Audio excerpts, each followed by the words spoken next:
आउनुहोस् आज म मेरो कौसीमा फलिरहेका आलु तपाईलाई देखाउँदैछु। तपाई यहाँ नजिकबाट हेर्न सक्नुहुन्छ।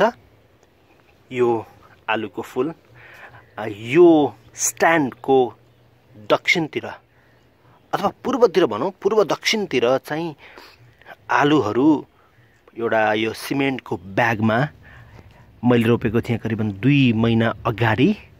तिनीहरू अहिले हर्लक्क हुर्किएका छन्। सुरुमा मैले यिनीहरूलाई प्लास्टिकको पोलिपट, ठुलो पोलिपटमा रोपेको थिएँ। तर पछि मलाई लाग्यो होइन, आलुलाई त अलिकति ठुलो ठाउँ पो चाहिन्छ कि भनेर मल सहितको एउटा विशेष सम्मिश्रण बनाएर मैले फेरि यो सिमेन्टको बोरामा सारेँ। यो सिमेन्टको बोरा हेर्नुस्, आलु गजबको स्वस्थकर देखिएको छ। पातहरू चिल्ला छन् र डाँठ पनि मोटो मोटो। यहाँ भित्र आलु पक्कै पनि ठुलो हुनुपर्छ भन्ने मेरो अनुमान हो। त्यो अनुमान किन छ भने मैले सबैलाई यो सिमेन्टको बोरामा सारेको थिइनँ। 3टा जति मैले त्यही प्लास्टिककै भाँडोमा यसरी छोडेको पनि थिएँ। यो एउटा प्रयोग मैले गरेको, किनभने सानो भाँडोमा र प्लास्टिकको पोलिपटमा कसरी फल्छन् आलु भनेर। अनि उतापट्टि अथवा यस्तो यो सिमेन्टको बोरामा चाहिँ मैले खनेको छैन। तर यो पोलिपटको एउटा बोटमा भने मैले नियमित रूपमा खन्दै हेर्दै गरेको छु कि आलु कति फलेको छ भनेर। एउटा यो बोटमा तपाईलाई म सानो आलु देखाउँछु, जुन मैले 3 दिन अघि खन्दाखेरि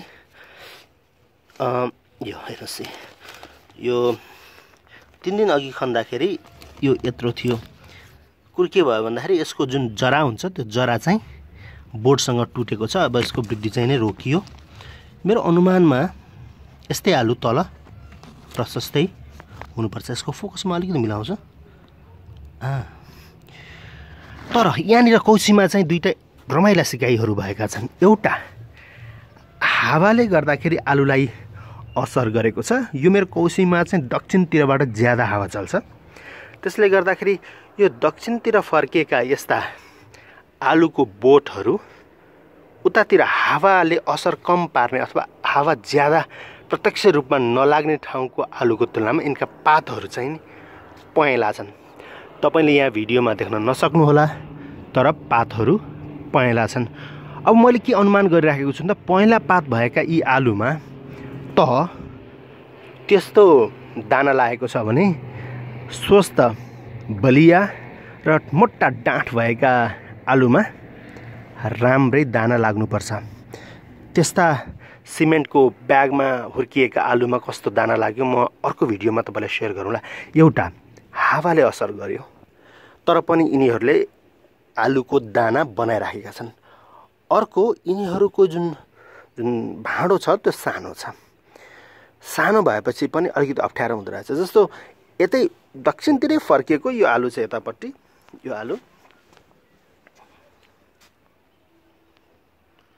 यो हावाले गर्दाखेरि यसलाई असर परेको छ। लच्काइहरू छ, जस्तो यो पातमा घाउ छ भनौँ। यो रोग होइन, यो हावाले पिटेका कारणले यस्तो भएको। तर यो पात हरियो छ यिनीहरूको तुलनामा। त्यसकारणले आलुलाई अलिकति ठुलो ब्याग भयो भने राम्रो हुन्छ कि जस्तो लाग्यो। अर्को वर्ष म सायद यो सिमेन्टको बोराको आकारको अथवा त्योभन्दा अलिकति सानो भाँडोहरूमा कौसीमा आलु रोप्ने प्रयास गर्नेछु। हावा कम कसरी लाग्छ त्यसको पनि म याद गर्नेछु। यो छोटो भिडियो अहिले मेरो कौसीमा फुलिरहेको यो आलुको फुल देखाउँदै अन्त्य गर्छु। धन्यवाद।